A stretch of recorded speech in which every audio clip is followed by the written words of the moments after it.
It is good for us to praise effort over results. When you see the effort an individual is putting into something, most especially our children, let's look beyond the failure rate and let's look at the efforts they have put in place. For example, a child that is sitting for JAMB, that have put his or her best in reading, in preparing and in practicing, and at the end of the day the child comes with a very low grade, or the grade the child think he or she will have, it didn't come out to be so. We should first of all praise the effort the child have made. Unless the child did not put in effort, unless the child did not put in the work, and that's only when you have to come and start readjusting. But the child have put in the work as much as he or she can. Now, let us look beyond the result and look at the effort the child have put in place.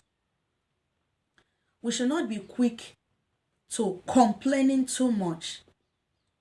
Instead, we should look at the effort they have put in place. For example, this past JAMB exam that we are told that there were technical glitches in some states about the result that was released.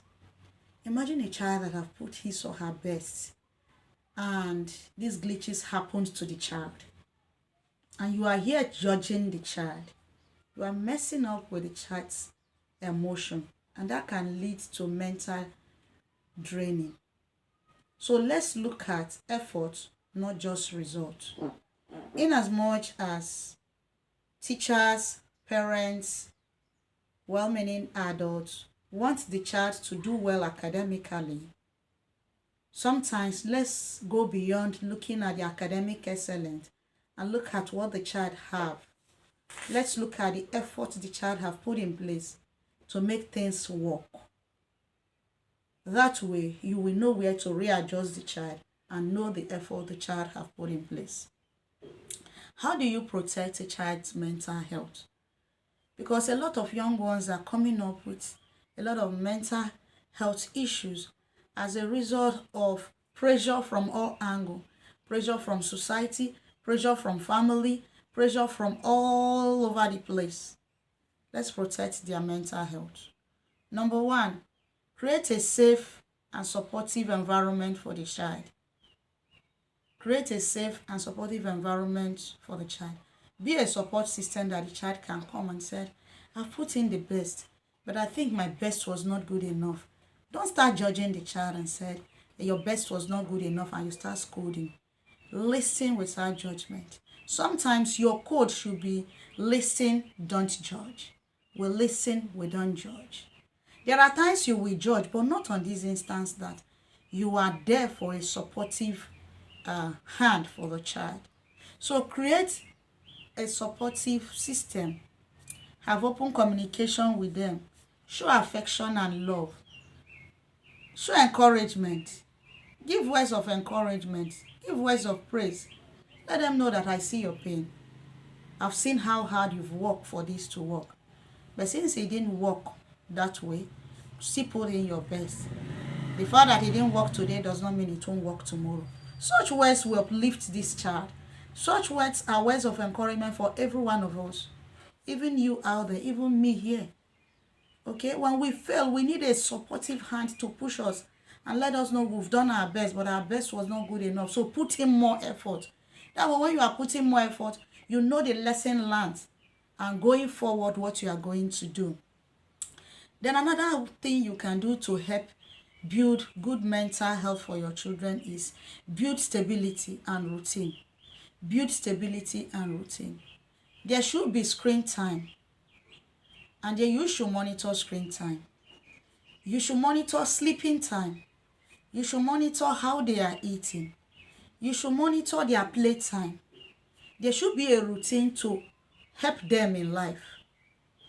If they want to be on the internet, let it be there. Let them have a time period they will be there. There should be time for eating, time for playing, time for creativity. Build stability and routine for them to protect their mental health. Don't let them be on the social media and feed themselves on what somebody else is saying out there. It's going to hurt and harm them. The next one I want to talk about is they should model healthy behavior. You as a caregiver, what's your behavior towards stress? What's your behavior towards handling challenges? If they see you handle challenges effectively well, if they see you handle stress well, they are modeling, they are learning, they are role playing. You will see them able to handle stress from the example you've set. You will see them handle challenges from the example you set. If they see you fail and you bounce back, if they see you fail and you talk about it and you look for strategy to do it better, you will see them seeing themselves in that shoe. So they will model good behavior. So as a caregiver, handle stress well and handle challenges well so they can learn from your example. Then teach them emotional skills. Teach them emotional skills. There is this traffic light model I used to teach children. I call it traffic model because it's 3 lights: the green, the yellow, and the red. Now you can use that one to teach your children, be them teenagers. Let it be a code.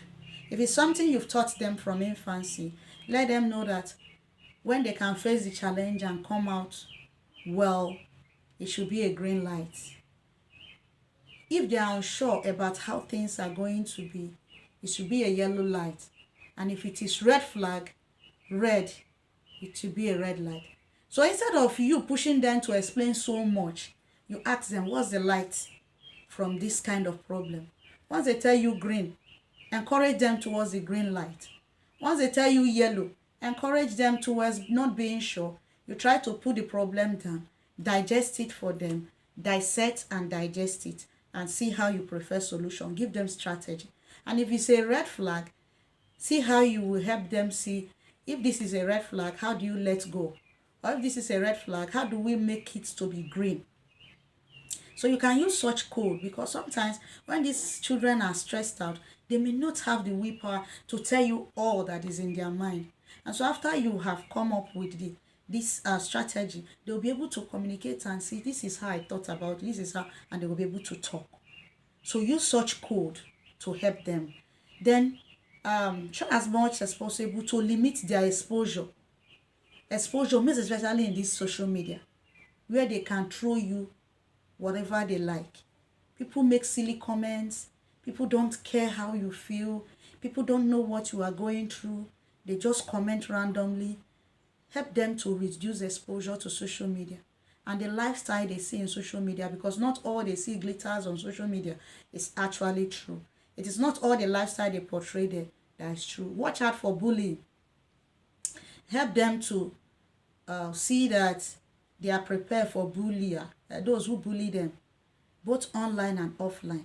So teach them, limit exposure to harm to them. I've talked about emotional skills. Teach them emotional skill, how to be happy, when to be sad, how to come out of a sad situation. Then support social connection. Let them not be on their phone 24/7. It is not wrong to make good friends, quality friends. So help them in their social connection. If they bring friends home, make sure you research such friends if they are people you want your children to be exposed to. So make sure that you work on the friends they have and teach them the dangers of walking away from peer pressure and friends who want them to get involved in risky behavior, so that they can form this kind of friendship with people who are like-minded, who have same vision, same goal with them. They can be interacting in the real life, not just in the internet. Okay? Encourage teamwork. That's why sometimes we want teenagers to come together in a online boot camp where we bring different teenagers and they talk about what their problems is when it comes to puberty, anything that relates to sex education, or any other life challenge they may want to interact together. You see, when you bring these teenagers together or these young ones together, you will be amazed at what they interact, their discussion. Then you will know how to help them. So build social connection and then promote self-esteem. Help them to have good self-esteem, high self-esteem. Help them so that you will praise effort, not success alone. Celebrate their strength. Help them at their weak point. Help them to find out that in life it's not all rosy. There are times you will fall, there are times you will rise. The main thing is keep pushing. Put effort. The more you put effort, the more the results will come. But if you stop, the results will not come. Let us teach them that. And then, as you are doing all of this, watch out for warning signs. Because you may do all of these, and these children can come up with warning sign, withdrawal syndrome, sadness, irritation. They will get withdrawn, eating disorder, isolating themselves. So when you start seeing those warning signs, know that all is not well with them. I am talking about how you can protect your children's mental health. It's not only adults that have health issue when it comes to mental stress. Young ones face such too. So we want to see ways we can help them. Even this process can still help an adult who is going through some kind of mental problem, serious stress, withdrawal syndrome, depression. But if you see you cannot handle it all by yourself, that it requires a professional handling them, go and visit a professional. It can be a psychiatrist. It can be a counselor. It can be a psychologist. Anyone you think that can be of help. You can see a doctor that can refer you to the appropriate channel. So let's try as much as possible to help our young ones fix their mental health. Make sure you don't aggravate it in the first place. And make sure you praise and reward. Make sure the words that comes from your mouth are encouraging. Sometimes they can be overdose.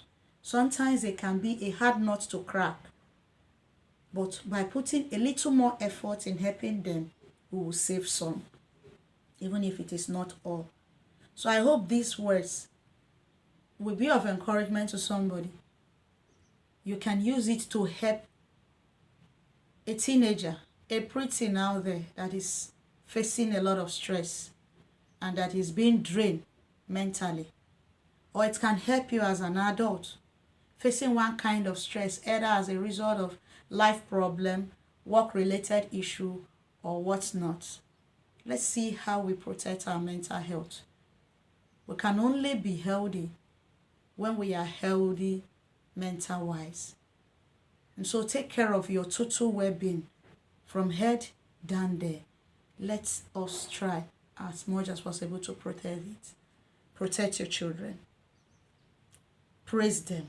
Reward them. Encourage them. Be a good role model. Be a good mentor. It will help them now and in the future.